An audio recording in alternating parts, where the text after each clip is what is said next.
Hello, y'all. Welcome back to Mama's Learning Corner. It's been a little while. It has been a little while since I put out a video. I'm really sorry about that. I was just planning on taking this little short Christmas break in December, but that turned into like a 3-month hiatus. So I apologize for not having a video out quicker, but it has just been busy. It's just been busy. Homeschool is busy, you know, in addition to all the other hats that we mamas wear. If you're not familiar, I'm Lauren. I blog over at Mama's Learning Corner. I have a website full of educational printables, learning ideas, and I have 5 children. They range all the way from 12th grade down to kindergarten. So not a lot of extra time to be putting out videos these days. I'm trying to get that senior graduated. So a lot of energy goes into that. But I wanted to share with you 5 free and easy phonics activities that you can do with your beginning reader. And you can literally turn the video off and do these 5 things. And they are not hard to prepare, and they're easy to implement. And best of all, they're free. So yeah, let's get started with them. For all 5 of these activities, you don't need a thing, except it would be really helpful if you had one of those little 8.5 by 11 whiteboards like you get at Walmart or Amazon. That would be really helpful with dry erase markers. But you can easily do it with just a sheet of white paper or scrap paper and a pencil. You do not need anything fancy, which makes this so great. You can, but I do like the dry erase board. I don't know, it's just a change of pace. My boy likes it a little bit better just because it's different. So, okay, here's number 1. Number 1, my boy is working on CVC words. We use the Memoria Press phonics program, and that is really CVC heavy with short vowel sounds the entire kindergarten year. And I think that's great. I wish I'd had this when my girls were younger. I just didn't know about it, but it has worked so beautifully. Their approach is so perfect for him. But this is one of the things that we do daily to practice these CVC and short vowel sounds. Okay, so for the first activity, we are working on the short vowel sound U this week. And so this is literally the activity that I did with him this morning. I chose 3 words: hug, cup, and bun. He had to read those to me first, and then I say some sentences out loud. He has to fill in the blank. So the first one was very true. I like a big blank of coffee every morning. Okay, so he reads down through the words, and of course he chooses cup. The other one was, my mama gives me a blank every night, right? Okay, or the last one was, I like to eat my hamburger on a blank. So he loves this. It's just somehow easier to him than reading down through a list of words or reading one of his little stories out of his books. You know, it's just a change of pace. It's not easier necessarily. It's just different. So we do this frequently. You can choose different short vowel sounds. You can choose if they all start with the same beginning letter. Like he still really mixes up B's and D's a lot. So you may want to have a mixture of B and D words, a mixture of short vowel sounds, a mixture of ending sounds. There's just a ton of ways that you can do this. But this is a great activity. You can just do it on the fly. And that's one of the things that's so nice. So, and you can definitely put more than 3 words. If your child can read 6 words, go for it. But if he's still really a beginning reader, I would only start with 2 or 3 at the most. It's easy for them to get overwhelmed, you know, with a lot of words. So yeah, great activity. Okay, the second phonics activity that my son and I do is practicing hearing sounds. And this one is called ear training. I learned this from All About Spelling when we did that years and years ago.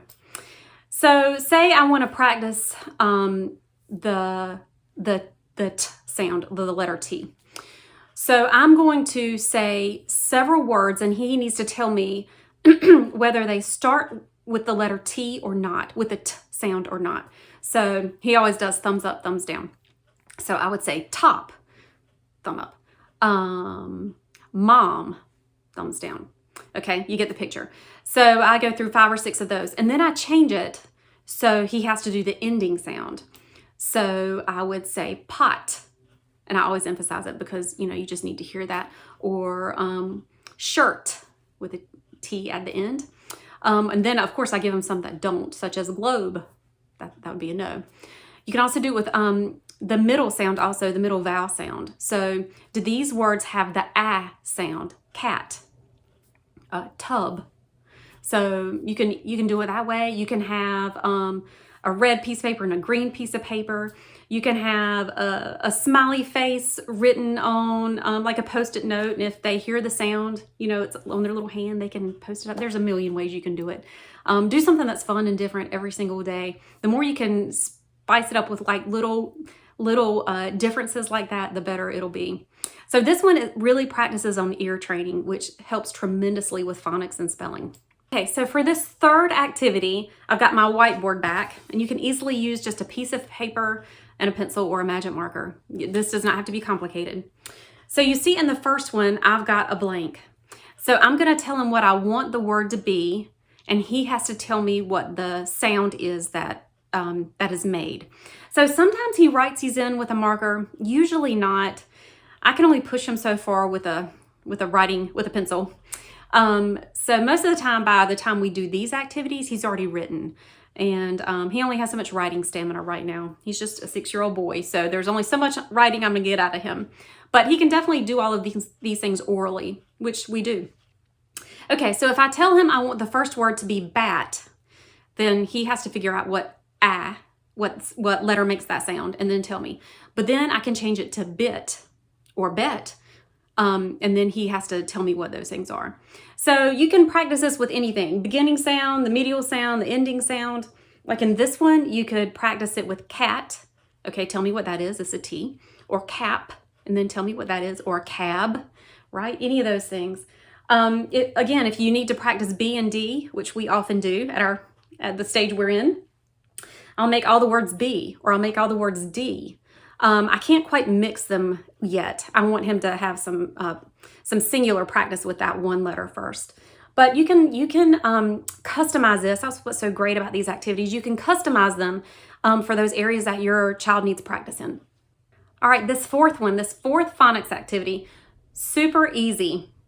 Again, no prep, love that.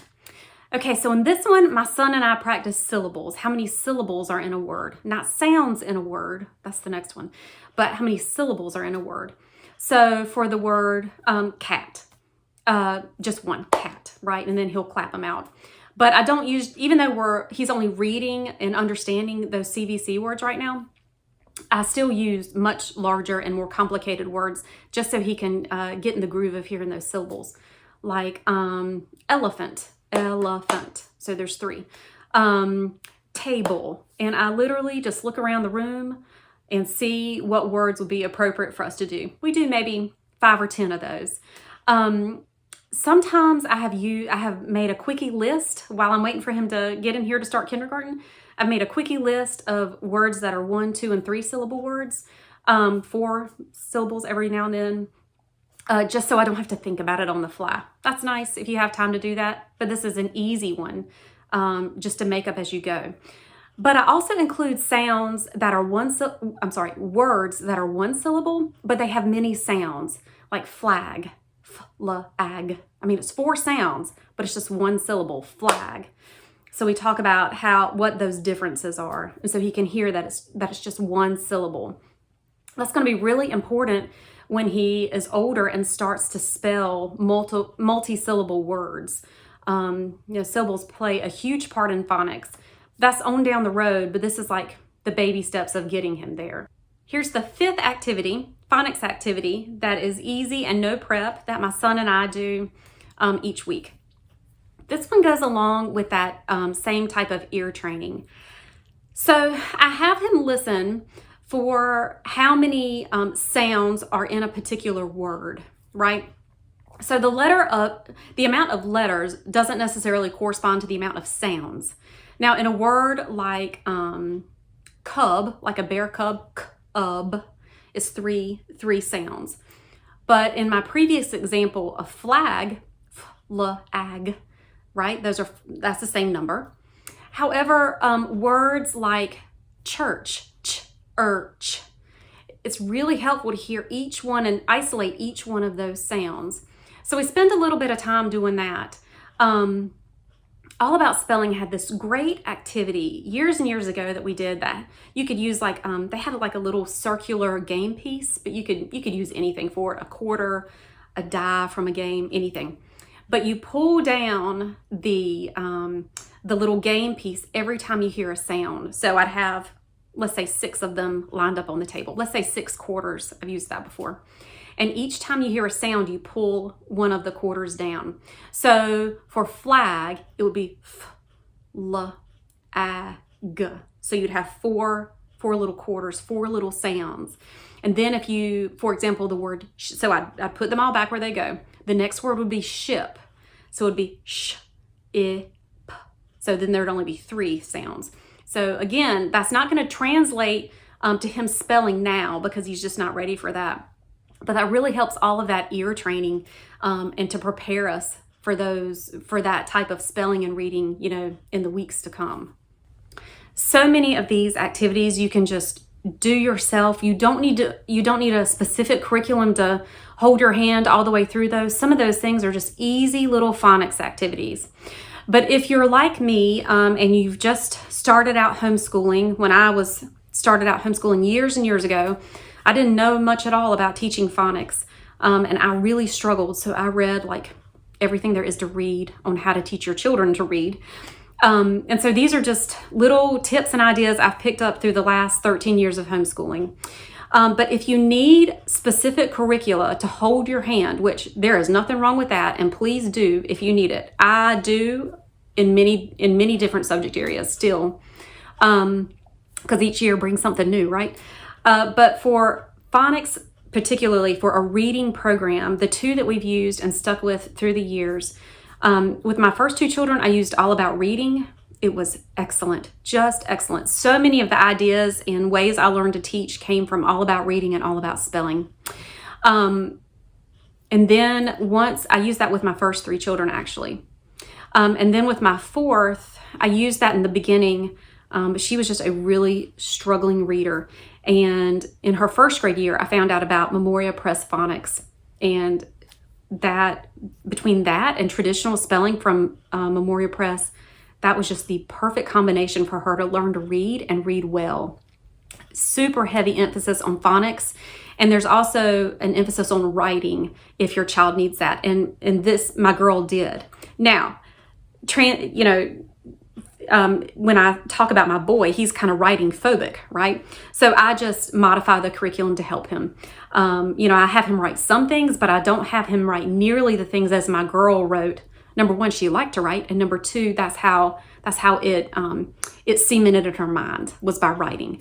My boy's not like that though. So I just modify it based on how his brain works and how he remembers information. So it can easily be modified for any child. So All About Reading, look there if you need some help, and Memoria Press Phonics, look there if you need some help. And I'll leave the links down below. And you're welcome to ask me any question down below. I have no degrees in elementary education or no degrees in curriculum development. I'm just this homeschool mom with a lot of experience, many years of experience, and I'll be happy to help you as best I can or point you in a direction if you need that. Okay, I appreciate you watching today. I'll be back with several more of these little quickie tips that are free and easy, and it'll just make the day go better. Okay, see y'all later.